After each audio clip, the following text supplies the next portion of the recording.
Hey guys, I missed a game at North Texas Con. I went out to grab a bite to eat, and my tire on my car blew out on the way back, and I couldn't make it back to play the game. Wow. Yeah. I guess my truck just failed its con check. Wow. It's an orgy of game and everybody knows your name. North Texas RPG Con. The organizer and Satan are one and the same. North Texas RPG Con. And we'll all be bumping uglies playing in shows games. North Texas RPG Con. North Texas RPG Con. First weekend in June at the Westin Inn in scenic Irving, Texas. Pack those dice bags and a spare liver. North Texas RPG Con. North Texas RPG Con. North Texas RPG Con. North Texas RPG Con. Most unlikely of villains, schools of playing and for pause. Does it talk? Does it know how? Does it boggle? Does it meow? In the lair of the cerebral bore, heaven showed him so much more. The legal brains at the door.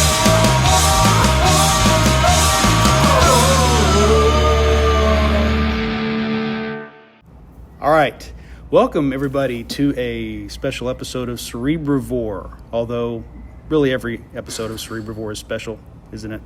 I am BJ Boyd of the Arcane Alienist, and with me, as usual, is Carl Rodriguez. How you doing, Carl? I'm doing all right, thanks. Of the GMologist Presents, and first-time panelist for Cerebrivore, we have Dark Fluid. How are you doing? Good. Hello, everyone. All right. So we wanted to, since we were all here and in person and got a chance to hang out and game together, and I just want to reflect on our experiences as the con is winding down. So,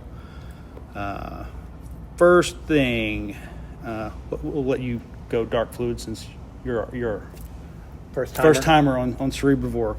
Overall, what do you think of the con so far? I like North Texas RPG Con. I really enjoy the laid-back vibe of this con. It's small enough that there's plenty of time to socialize and see everyone you know. Whereas larger cons, sometimes I'll see people in passing for 10 seconds, and that's the only time I got to see them the entire con. And there's still plenty of variety here, and enough to not feel like you're having to search for something to do, and then a game to try and get into. All right. Carl, and this is how many years have you been coming? It's third year. 30. Carl, what about you? How many years have you been coming? I believe 5, because they told me I could get that shirt. Okay. If you come 5 times in a row, did you get the shirt? No, it's like if you've been here like 5 times, and then there's like a 10 time and a 15 timer. So on your 6th time, you can get the 5-year shirt. Or if this is your 5th time or 10th time. Okay. I believe. Anyway, I did not get the shirt. Okay. But I've come here year after year. I really enjoy it. I think even when they did like a hybrid, I was here participating. I think I actually came here, although some people did the hybrid game during the COVID periods. And it was really fun. Had a good time. I like coming back to this con for a lot of the reasons that Dark Fluid outlined. And you get to see everyone. It's almost like a reunion. Yeah. And I really enjoy the games, like the variety of games, and they keep getting more and more varied, which is really cool. They're very open to what kind of games, what systems you can play. You don't feel like, if I play OD&D or if I play D&D 2024, I'm not going to find people to play. So yeah. I think it's really a good span, and that's not just only on the D&D spectrum, but there's all sorts of other games. I think, the big DCC. MCC, Weird Frontiers presence here all the time. Mm-hmm. So, for example, and then big Hyperborea presence. So, those tend to be the highlights and things that people gravitate to. Oh, Shadow Dark now too, also a huge presence as well. So, looks like Lamentations of the Flame Princess had a big presence this year. Oh yeah, okay. And my one piddly little Morkborg game that I ran. Yeah, there you go. That was fun though. This is my second year. This is actually last year when I came, that's the first time I'd actually been to a game con. I'd gone to some regional comic cons a couple of times, but never to a specific gaming convention. So I would just echo what you guys are saying. Everybody here is friendly, laid back. You can walk up, chat with people.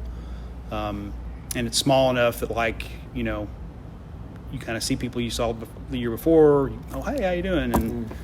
And I like that. I think I haven't been to some bigger game cons, but when I look at something like like I'm probably the other opposite of the end. I just see some of the video footage from Gen Con, and I'm like, you're wall to wall. It just seems like it would be just too overwhelming versus something like this where there's maybe just a few hundred people, if that 500 many, people max. 500 They max it at 500. Yeah. Yeah, and so and you can sit and chat with the vendors and get into some different games. So I think it's, and then in the evenings people are running pickup games. You know, if you didn't sign up. So I think it's a good atmosphere. Yeah. And I've seen a lot of people brought their kids. Yeah, yeah. Yeah. And so then I think this year I saw they specifically had activities for kids, mini painting and Hero Quest neat. games and stuff like that. That's cool. In fact, it said on the Hero Quest, children only. Like they wouldn't let the adults sign up to play Hero Quest. There was some other kids only, RPG sessions ran. Yeah. Oh, good. So, Yeah, I didn't even But- know, but that was cool. so this was not my first time to run at a con. I ran a couple games at Big Texas RPG Con last fall at Carl's and Amy's invitation. But so this was my second go around running at a con, and it went pretty well. I felt like they supported us. You know, they give you a table and a dry erase markers and a battle mat if you need it. Have you run? Did you run games this time? No, I didn't run games this time. Have you run before? Just at smaller stuff. I didn't have time to prep for anything on this one in time. Yeah. Have you ran a game here? Not here. Okay. Carl, you ran Yeah, a lot of games. Yeah, I ran. Well, I'd signed up to run 4 games. 3 of them met. 1 of them didn't make, but it was at a very popular time slot, so it's understandable. But we could probably revisit that. It wouldn't game have worked anyway. Your best player was out with an emergency. Yeah. My actual real superhero player was out with an emergency. He had to go. You know, I blew a tire the evening before, and that morning had to take it over to a dealership to get a new tire and have the alignment checked. So yeah. But the other 3 games were really good. I also learned that do not set up for games on a travel day because you never know when you're going to get here. So Yeah. I'd signed up for a game and I couldn't make it. But we're also now kind of rotating through. Jeff Talanian has like a Hyperborea marathon with rotating GMs on Sundays. He's done it for several years, and the first time that I participated, we watched last year. This first time I participated, we got to jump in on a game and it goes like from 10 in the morning till till 4 or till whatever. middle of the Whenever night. The they're middle of the done night. playing. Yeah. And it's a neat setup. You know, the each game master prepares like a roughly 1 hour. You know, you open a door and here's this dungeon, and you've got to find the other side and get out because something's chasing you, and you got to get through the hazards and the combat. You know, you're kind of on a timer, and then you open the exit door to the dungeon. It's just another dungeon, and the next DM sits in the chair. Handed off to the next. And if your character dies, you just grab a new pre-gen and jump in.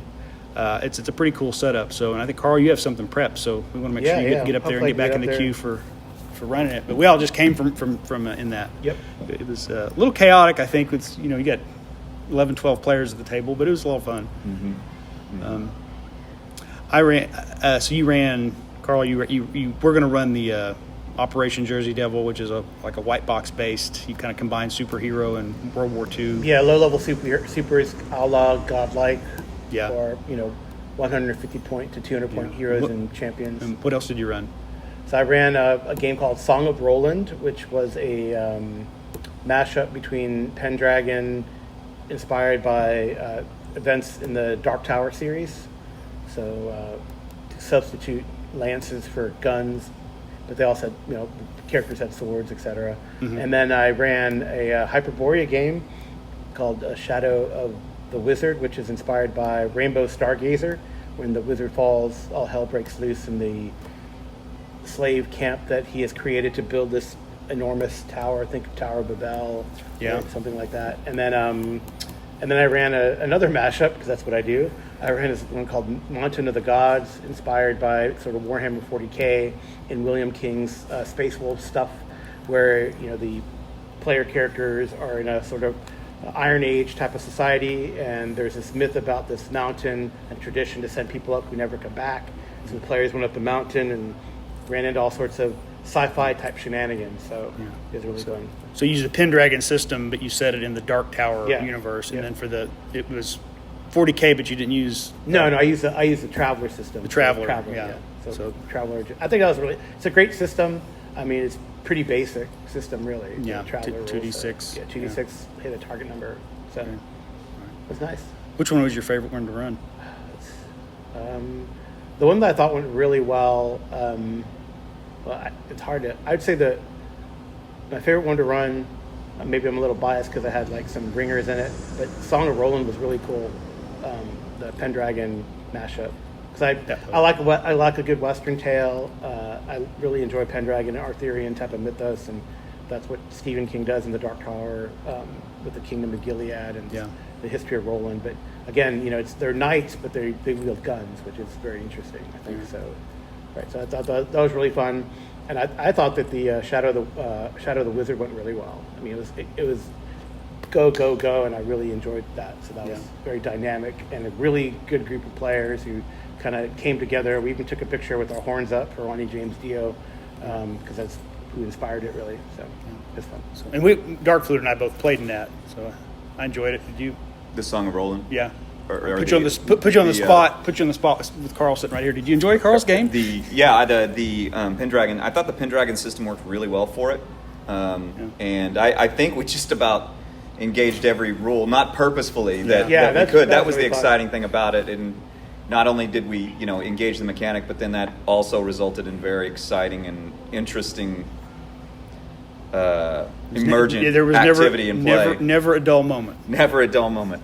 So we had melancholy with passions, and even madness occurred. So it was really good. Someone fanned the hammer. I mean, it was. Yeah. So I think we'll let you do a more detailed blow by blow. I don't know if we'll get to. We don't know if we'll get to that, but could you guys? No, I mean on you can do that on your show. Oh yeah, I might do that as later. you reflect on your updates. But that was a lot of fun. Other than Carl's game that you were in, what was your favorite game you played so far? That's hard to say. I had a lot of fun. I played in a couple of Hyperborea games. I played in a DCC game with the author of the module. Played in a Vaesen game. That was a lot of fun. That was my first time to play that, and I was really interested in playing that, and I really enjoyed it. I liked the scope and kind of the scope and the mood of that game. It was very entertaining, different than Call of Cthulhu. Yeah. I think that probably that Song of Roland game I found was really entertaining. I enjoyed the Vaesen game, and those are probably the two I enjoyed the most. Although it's hard to say because I had really good games this time. I didn't have any games that were kind of a letdown. They were all really good. Yeah. I know Chainsaw, who does a lot of stuff, Hyperborea, had been unable to come for a little bit, and this was kind of him. I played in his first game of the con. Where he's getting back in, and he ran a really cool open dungeon that was a lot of fun. So hard to say exactly. I'd say probably those two. Yeah. That's cool. We also three of us played in a pickup game for one of our online players, which was here at the con. Yeah. It's a second edition game. It was pretty fun. Yep. We were a little, we had a few libations, and we were kind of silly. I'm sure annoyed the crap out of the GM, but it was still fun. Yeah. Mm-hmm. Yeah. I got to cast multiple fireballs. Yeah. That's always fun as a wizard. Yeah. I got to play the petulant charm person. Yeah.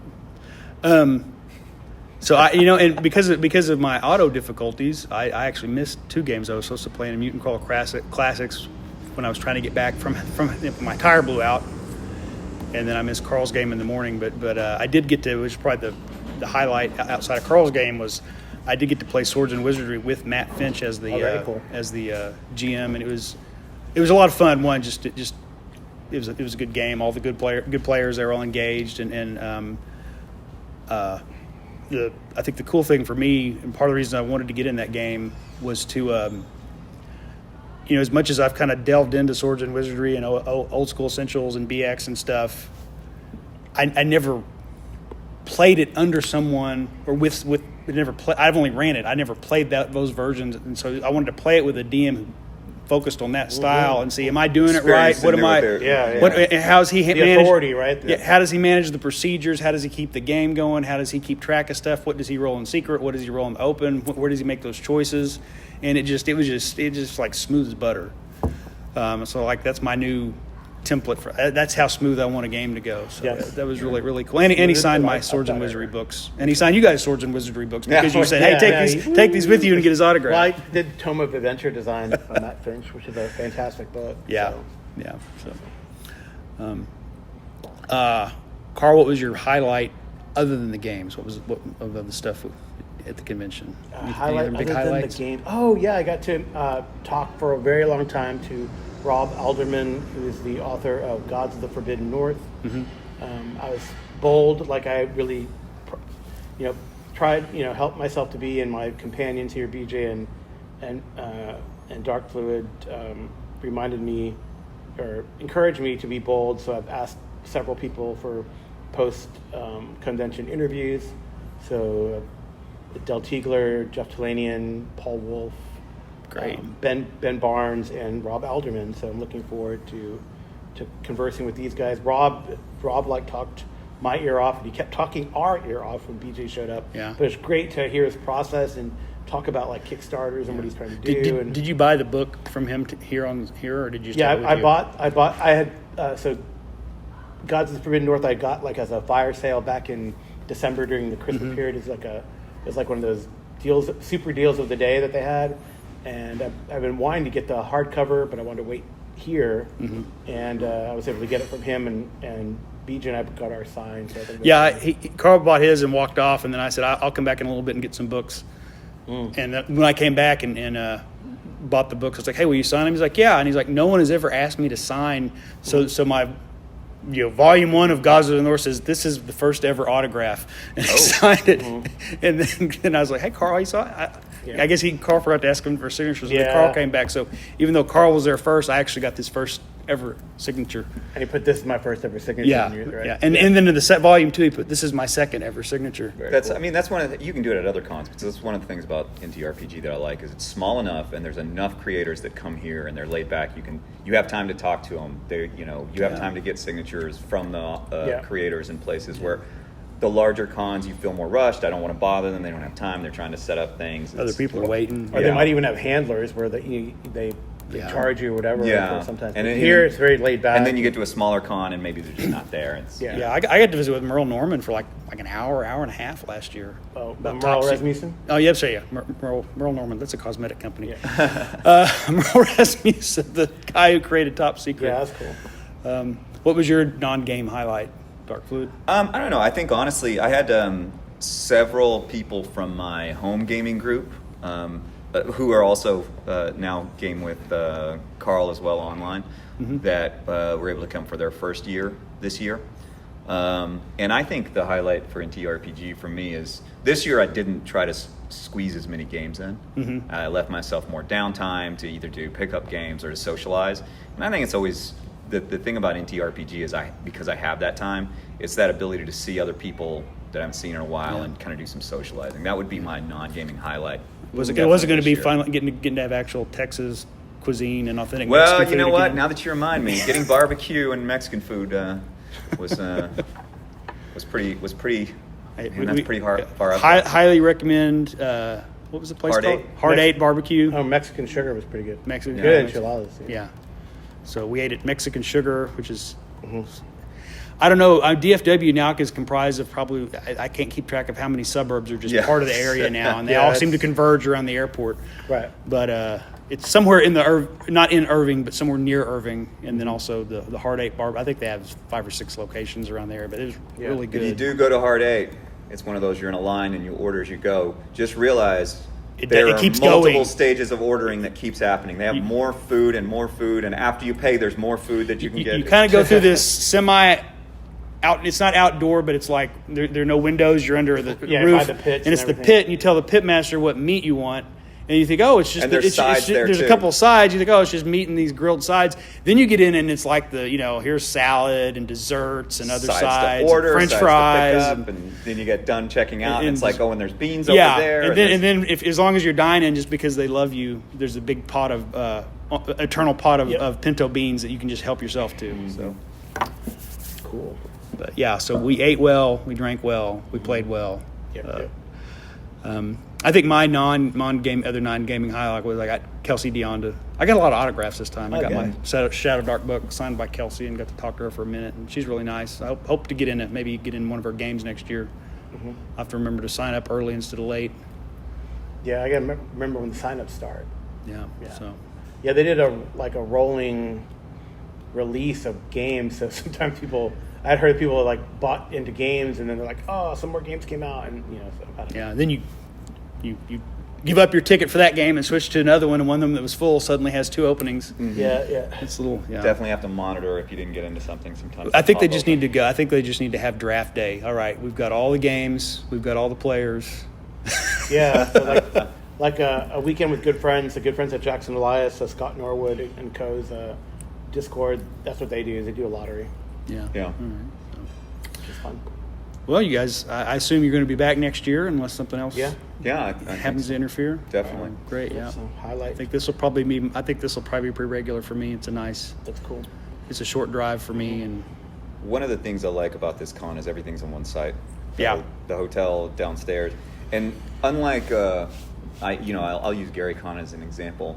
Even if you're on site at the hotel at Gary Con, to get from one place to another, like sometimes there's games like over in another part of the building or in another building, and the rooms are so far away from the games. Even if you're staying it's on like site, being at a professional conference. yeah, there's such a march back and forth. Where here, everything's really close, everything's really cozy, and another thing here is the way that the games are set up.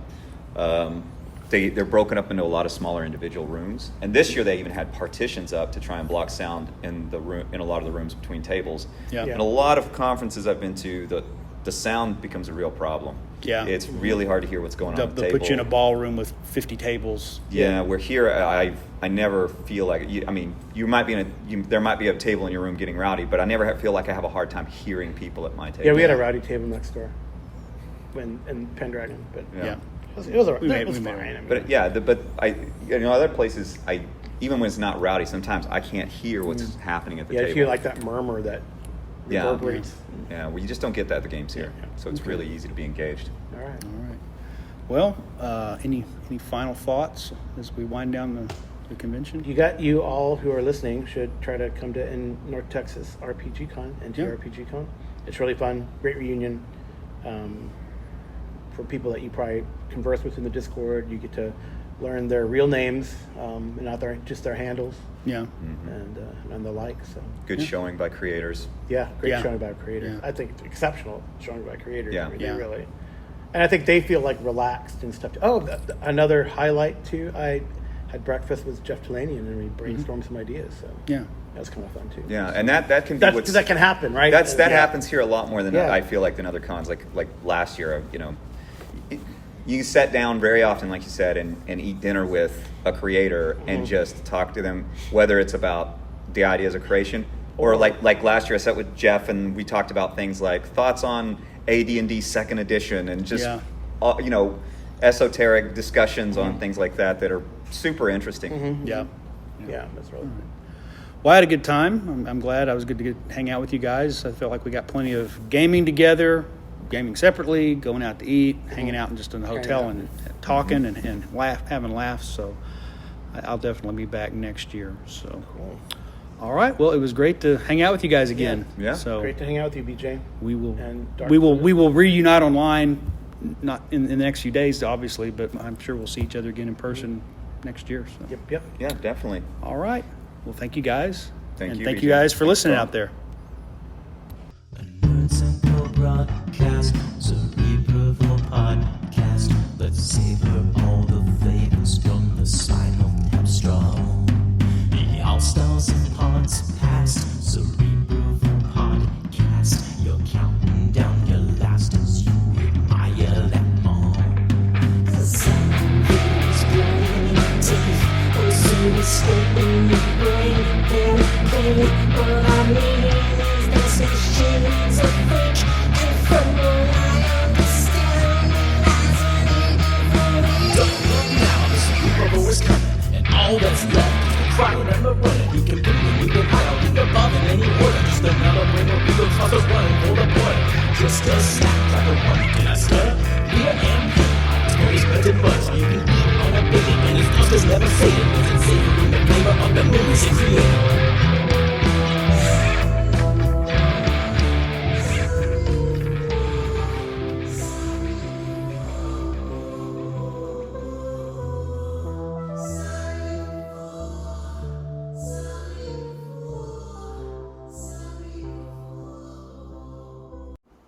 Y'all, like I've never driven through a tornado before.